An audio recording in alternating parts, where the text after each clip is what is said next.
It'd be quite the coffee machine there too. Right. Well noticed. Well, it's because I miss it so much. I miss cafes. Yeah. Yeah, it is nice, just the gathering and everything. Oh, Yeah. there you go. You should be live. We're live on Facebook. So not on the radio, but Facebook. Good morning, Facebook world. Hi, Facebook world. Oh, yay. It's funny though, when you download these backrooms, you get like a weird aura around you. And then it's like, I have hands, and then, oh, now it's working. Usually there's like a point at which like your hands go away or something, and because it's not in there. My computer's so old, it won't even let me do the virtual background. So I had to create a real life background in my house. Yours is nice. You're wearing a green shirt though, so you might have a floating head. That might be actually kind of fun for. Oh my gosh, I hadn't even thought about that with this Halloween shirt. I have to be episode. careful. Yeah, you should. We did that in college for like our Halloween episodes on TV. We used to wear all the different, backdrops, so we'd be just floating around. That's awesome. That's great. Dun, dun, dun. All right, here we go. Gearing up. The views expressed on this program are those of the host, guest, and callers, and are not necessarily those of KKNW, its management, or other advertisers. This program is sponsored by Nicole Mangina of Windermere Real Estate. And this is my turn. Music.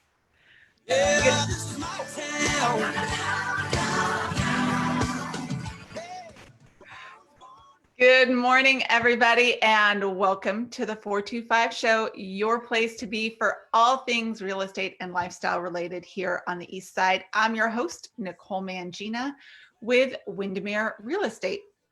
So happy you're here to join us on this beautiful Tuesday morning. We always do a little real estate update in the beginning, and it's kind of been the same as the last 3 weeks. The market is busy. The conversation I am continually having with people though is about just really digging into the numbers, because the headline numbers for a lot of places are all about the sales being down from last year. But the percentage of sales is actually up. It is true we have fewer listings than last year. But if you look at the percentage of listings that are selling over last year, it's actually higher. It means the buyers are out there. There's still lots of multiple offers, lots of stuff going on. So if you are thinking about selling, if you've got real estate on the brain, I encourage you to reach out. I am always happy to help. You can find me via email, nicole@nicolemangina.com. There you go. So we covered real estate, check the box. Now let's move on to the lifestyle part of the show.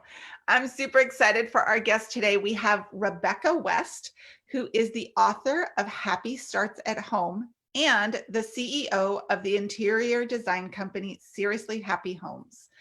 So excited to have you on the show today. Thank you. How are you? I'm doing really well, and I'm so excited to be here with you today. Yeah. Absolutely. We're going to talk about all kinds of stuff because you got lots of great things going on. But obviously we're talking about home.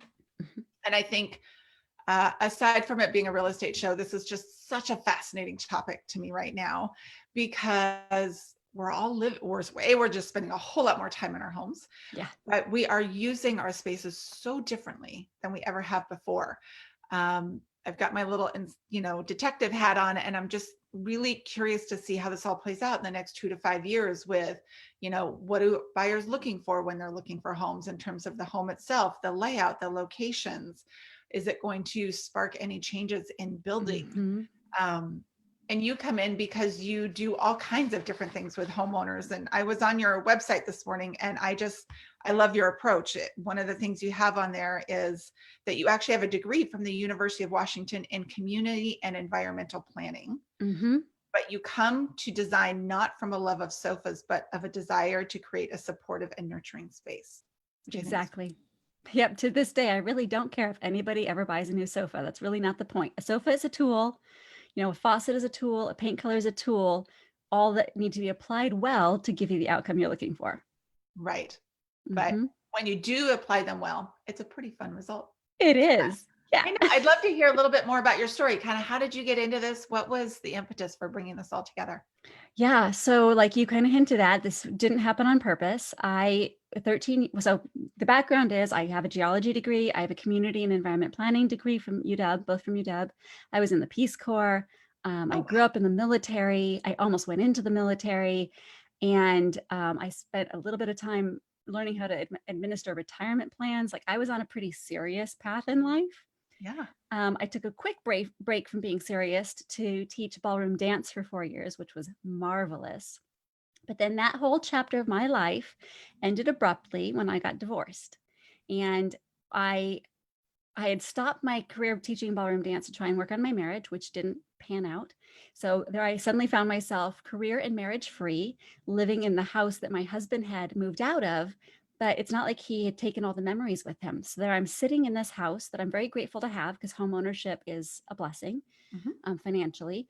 But I'm staring at all these memories. Like there's the paint color we chose, there's the sofa from his parents, there's the bed we shared.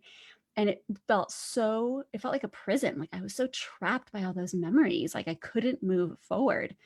So, not design was not even a glimmer in my eye. I was just trying to figure out my life. But I did decide one day that I couldn't keep living like that.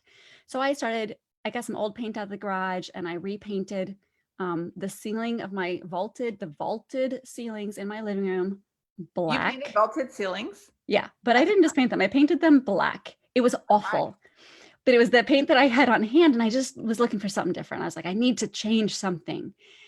And it was such a bad design decision, but it was a really great life decision because it changed the space. Like it physically said, you're not in the same physical, emotional space that you were before you painted this horrible ceiling. And because it was so bad, it kind of gave me this freedom to intentionally change it again because I had to change it. I couldn't keep it the way it was. And then I was like, okay, well, what kind of colors do I want to live in? What would make me feel good? And then it just lit a fire. I started selling all my old furniture on Craigslist and I bought all quote unquote new furniture on Craigslist. Like I got rid of the queen bed and I got myself a twin bed. It was a bed for one. So I was like, nobody else is invited into my bedroom. Forget it. Never again. I am remarried, so I did get over that. But at the time I was just like, no, I need to heal. I love it. So that happened. And I was like, oh my gosh, this thing that I've always had a talent for, because I was always good with color. I was the person who decorated my dorm room, but I didn't take it seriously. I thought it was a luxury for rich people. I thought interior design was just throw pillows and second and third homes. But when I did this for myself, I went, oh, used well, this can be really, really helpful, emotionally and psychologically helpful. And since I was, as I said, career and marriage free, not doing anything, I was just like, I'm going to start a business. And that was 13 years ago. I had no idea where it would go. I had no expectation that it would be successful. I never planned to do kitchen and bathroom remodel designs. I was only going to do redesign and color. But, the business grows itself up over time. And now my team and I are doing all the things, but it's still rooted in, does your home make you happy? Is your home doing for you what you need it to do for you? And if not, how can we change that? I love it. What a beautiful story. Thanks. I'm still trying to picture what vaulted ceilings painted black would look like. It's bad. Well, and it wasn't just that. I also did, so there's already an existing lime green accent wall. Oh. Then I painted the ceilings black. And then I faux finished the back wall in this dark peacock teal, like in a washed paint effect. Uh-huh. I mean, I was adding insult to injury really with every needed a step. Oh yeah. But that's what I love about paint. It's so non-committal, yeah, it's a dramatic change so you can get a lot of bang for your buck. But if you go totally wrong, and that's not the first time I've gone totally wrong in my house. I also had a ketchup and mustard wall for a while that was straight out of McDonald's. It was bad. But it's so easy to paint over it. So like if you're going to take a risk, go do it with paint. Do it. Yeah. Yeah. Yeah. Easier to do paint than a super expensive high-end like furniture or, Or couch. tile. Yeah, exactly. Yeah, for sure. Great story. Love that. So let's talk a little bit then about how do you help and work with people now? Because you come at this, I think, from such a great angle.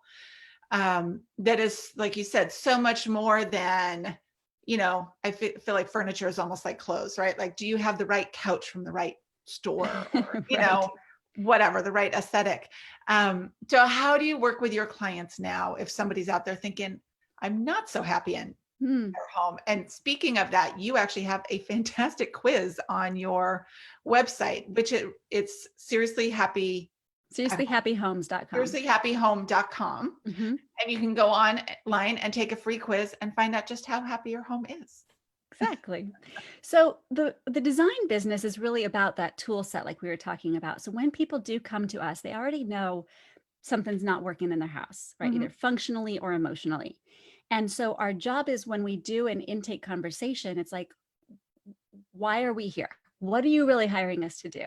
And so Yeah. for some people, it's a really practical question. Like they know what they want. Actually, most of our clients know what they want from their space, but they don't have the time or bandwidth or expertise to pull the recipe together. Because that's really Sure. what our job is a recipe that you can execute to get you where you need to be. And then so one of my favorite intake questions is like, if you go through the stress and hassle and money of doing a remodel, how do we know it was successful? Like it's all done, the dust has settled, you're looking back. Yeah. How do we know it was successful? And those are the kinds of questions we ask to make sure that we're aiming for the right target, because we can make it pretty all day, but we also have to make sure that we're hitting the more important goals, like pretty and what? Pretty and functional for whom? What's the point of this money that you're spending? But it's just practical. It's really just like, let me make the design process faster and more efficient so that you can get to the executing, so that you can get to the really important part, the living in your Yeah. home. Totally. I think that's great though, when you walk people through that and to kind of give people the courage. It's interesting. We are getting ready to remodel our boys' bathroom. And it's time for a refresh. But part of that is they have a tub shower set up, which is the only tub in the house. And we're actually going to take that out and give them a walk-in shower, which, is like a real estate. What do you mean you don't have a tub? Taboo, right? You have to have a tub. But that it doesn't work for us, right? Our boys are 6 feet tall and they don't fit in the tub anyway. And then it's got Right. it's not working. Yeah. Really what they need is just a shower they can walk into. It's more functional for them. It's such a nightmare for us tall people. I know. I get it. Well, especially, you gotta get over the tub and duck underneath the rail for the door. Yeah. And then the shower head's never high enough anyway. Exactly. Keep it going. Yep. My daily. We're gonna remodel it based on what we need so that we have a happy house, not maybe the house that even me as a realtor would say, hey, you really should have a bathtub. We're like, no, actually, we kind of don't. Nobody's taking baths in our house. Well, and it's, societally too. I can't tell you how many people are changing to walk-in showers for all the reasons you just talked about, but also accessibility as you age in place. And the fact that people are so busy that the bath takers take baths and new moms need a bathtub for their small children. Right. Everybody else, that's actually a lot of wasted real estate for a lot of people. And since that's so pervasive, I'm very curious 10 years from now to see if the rules of real estate are really the same when people are looking for a full bath, or if a 3/4 bath will sort of become more standard than it has been in the past. I don't know. Yeah, I don't know. We'll see for sure. We're going to But blaze it the is trail. about- I'll let you know what happens in 20 years when we sell our house. I will be curious to hear. What are some of the other ways that you work with your clients? Because you kind of have varying degrees of working with people, kind of based on what they need. Yeah. What they're okay with this for taking things on. The first thing that's important for your listeners to know, since you are the 425 show, is that we are limited in our 425 scope. So we definitely work the Kirkland corridor, but we know traffic is real. Because traffic is real, we do offer virtual design services as well. But the real difference in our two main services is we help people who just need to pick our brain, because not everybody needs a full-on, fully scoped design, right? Right. So we can come either by Zoom or in person, depending on your geography, and just answer all the design questions you have in a quick action session. Because a lot of people, that's all they need. And then the other people need a full design plan, and that is a scoped. We do everything flat fee. I hate sending surprise bills. I hate getting surprise bills. Everything is flat fee. And those are scoped out projects that say, okay, you're asking me to do a kitchen and bath design. And within that, we can either work collaboratively, so that our clients are literally there talking through the layout process, talking through the tile choosing process, or we can do it more on a curated way where we take your ideas and then we present you 3 options because you just want to pick and be done with it. So everybody's a little different, and we try to accommodate those different ways of wanting to be involved and the different levels of being involved. And then of course there's the book. So if you're trying to dig into the psychology of design, that's what the book is for. That's if you're trying to figure out why am I not happy with my house, go to the book first, then come to us for the practical application tools. I love it. What are some of the key things that you see with people when they're frustrated with their space, it's not working for them? Are there kind of some themes or that seem to show up? Yeah, but there's a lot of them. So I'm like categorizing them in my head real quick. Storage is a big one. Sure. How do I store stuff? Where should I store stuff? What should I keep? What should I get rid of? And we're not organizers, but it is definitely an important part of the interior design conversation, because people will say to me like, what kind of storage should I put in my closet? And I'm like, well, what are you trying to store? Because the answer is really going to be dependent. But Right. what I see the stumbling block is with storage and with other things is people get these shoulds in their head. They have these shoulds about what their entry should look like, or what their mother-in-law thinks their home should look like, or what they grew up thinking a bedroom, how it should operate, or how a dining room should operate, or how a kitchen should operate. And that those shoulds are not always aligned with the reality, like you were saying with your tub versus a shower, the reality of what we need from our home. So shoulds are a big stumbling block. And then also our wishes. When you're on Instagram, you're on Pinterest and you see all these gorgeous photos, or you walk into a beautifully staged home and you're like, yes, I would like to throw dinner parties for 16 people every Saturday. Okay, maybe you would like to, but is that consistent with your actual lifestyle? And it's really important that when I'm, especially on our quick action sessions, because it's just me really giving consultant advice, I got to check in and be like, but does the idea of having shoe cubbies that are only this big really work with your family? Or does that mean you, mom, are now going to be daily filing those shoes away because nobody else in your family is going to do it, right? Like we don't need to add to your to-do list. Yeah. Because that's the truth. Nobody else does it. No. And some of my clients are like, oh yeah, I'm totally fine cleaning it up. I just need a place to put it. And others are like, no, you're right. I need a thing where I can train my 5-year-old to do it themselves. Right. So it's about checking in with the habits of your family and making sure that your shoulds and your wishes are aligned with your reality. Excellent advice on so many levels. Yeah, it goes way beyond design. That's like a life advice. A wise one.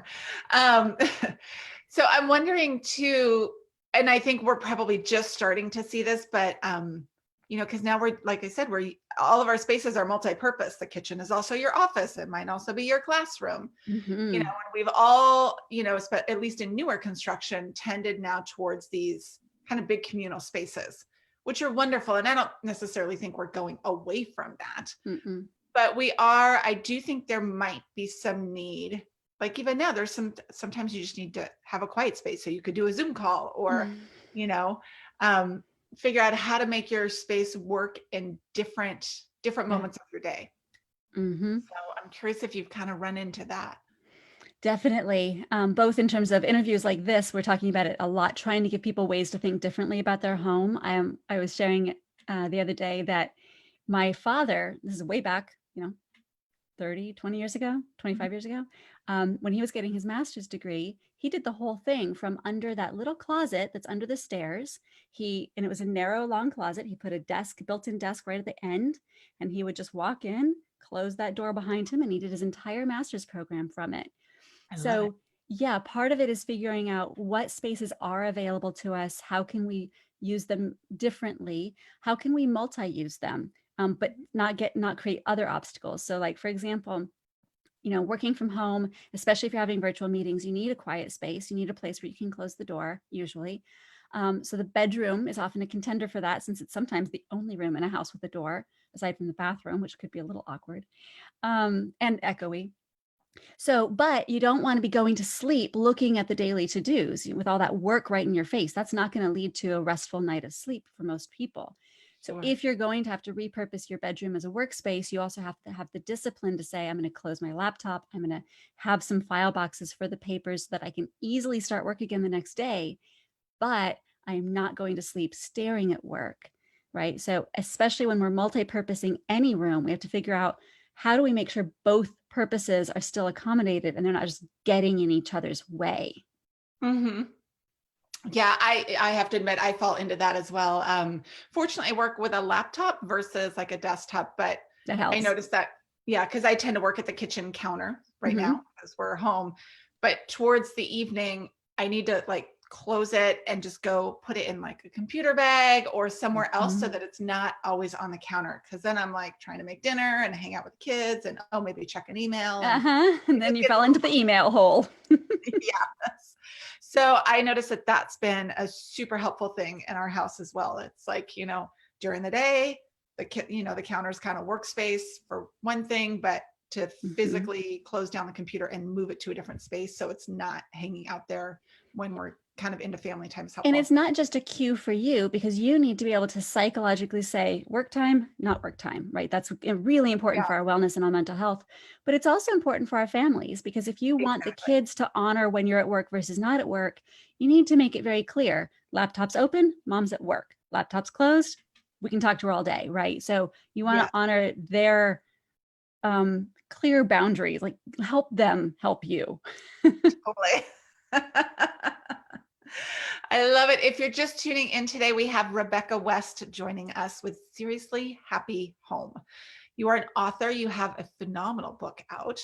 That if this is a topic that interests you, you can go to her website. We'll have the links on our website as well after the show, NicoleMangina.com/podcast. But this has always been a hot topic for so many people. And I think it's, you know, the beauty of some of this time is we've really had a lot more time in our home. So Mhm. you have the opportunity to be more aware of like what's working, what's not.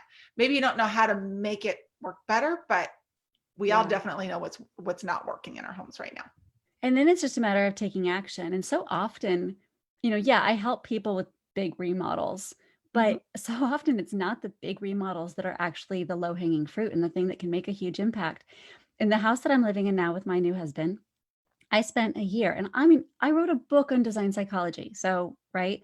But still, I spent a year coming home to a house and like the transition from being outside to inside made me angry for a year Oh wow. because the lock on my door was such, when you have to put a key in the lock and you have to kind of get it right, just in the right space in Oh yeah. order for it to turn. So every day I'd come home and he'd already be home because I worked long hours. But he wouldn't have left the door unlocked because he's from New Jersey and you don't do that. So I'd be like, he didn't leave the door unlocked. I'm so mad at him. And now I have to put all my bags down because it takes two hands. I have to raise the door with the left hand and use the key with the right hand. And so by the time I'd get in the door every single day, I was just like a little bit more keyed up instead of like, oh, I'm home. A year of that is so dumb. And one day, for whatever reason, I woke up and I went, Rebecca, you know how to use a screwdriver. So I went to Home Depot. I got a new lock set. 20 minutes later, I've swapped the thing.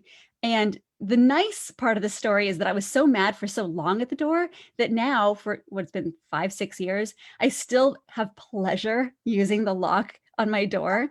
So that's kind of a silver lining. But the fact that I lived for so long with a lock that was so aggravating, people do that with squeaky things in their house, cabinets that are a little bit not on the hinges, light bulbs Mhm. that are burnt out. There are so many small things, just painting a wall, Yeah. so many small things we could do to improve our happy home situation that don't require a massive remodel. Yeah. I think that's such a perfect example. Because it's like an exponential benefit for something that is almost comically frustrating, right? I mean, Right? legitimately frustrating. But so small and so easy to fix. Yeah, Oh my gosh. Yeah. that's funny. That's a great story.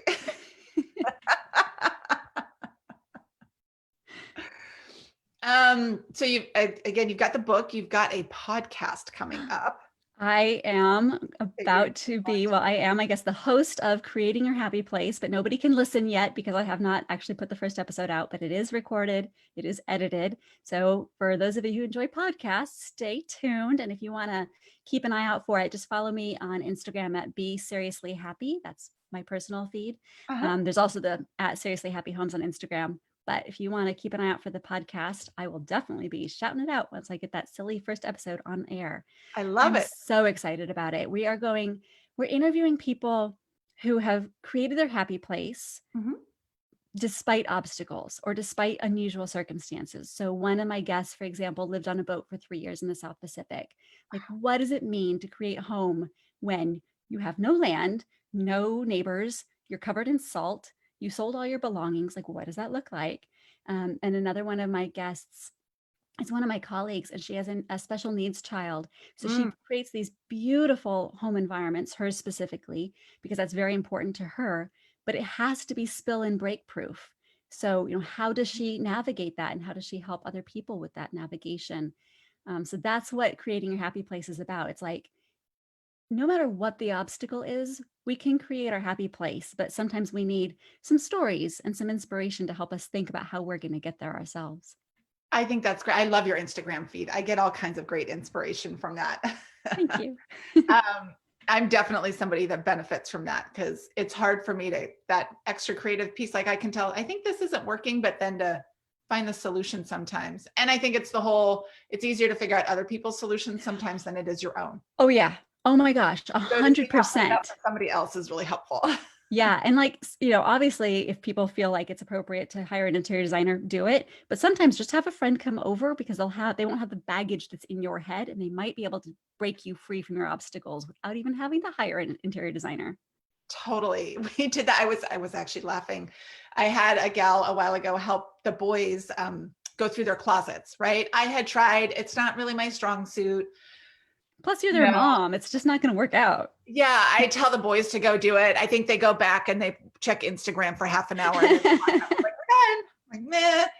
So she came, and because she has no emotional attachment to anything in any of their closets, she just gets it all out. She's like, in or out, in or out, in or out. Yep. I think And whenever you're paying somebody too, there's a extra motivation. You're like, I'm paying this person to be here, so I'm going to get this done. Yeah. It's fabulous. Totally. And she can just say what she thinks. She's like, this layout doesn't work. We're going to do it this way. Okay.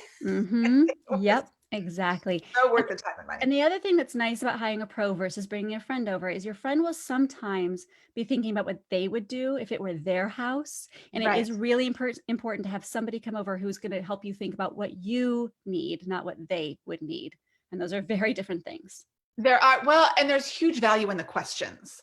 The questions that you ask your clients, I know, is huge. And that's just something realistically you're probably not going to get even from a friend. It's nice to have that outside, input. But I have found that time and money spent with designers and having people come through your home is more than worth, like exponentially worth it. I've spent it myself. When I really get stuck on my own home, I'm too close to the problem, and I have a colleague come over and I pay them money, and then it gets done, and it's amazing.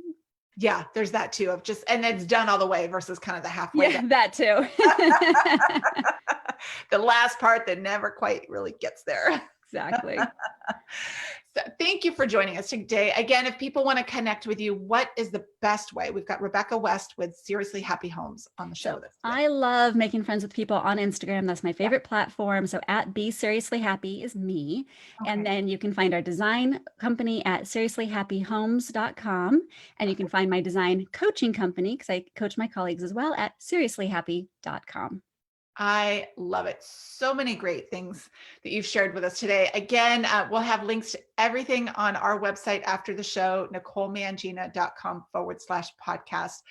Definitely encourage you to go on and take the quiz to find out how happy your home is. There were just, even the questions alone they were great, super thought provoking. And I got a lot out of taking the quiz and even just reading the questions. I'm so glad. Yes. So thank you, Rebecca. It's been an absolute pleasure. Thank you for having this show and for sharing all this wonderful information with your listeners. Absolutely. Have a great week. Take care. Bye for now. See you next Tuesday. Bye. Nice job, ladies. All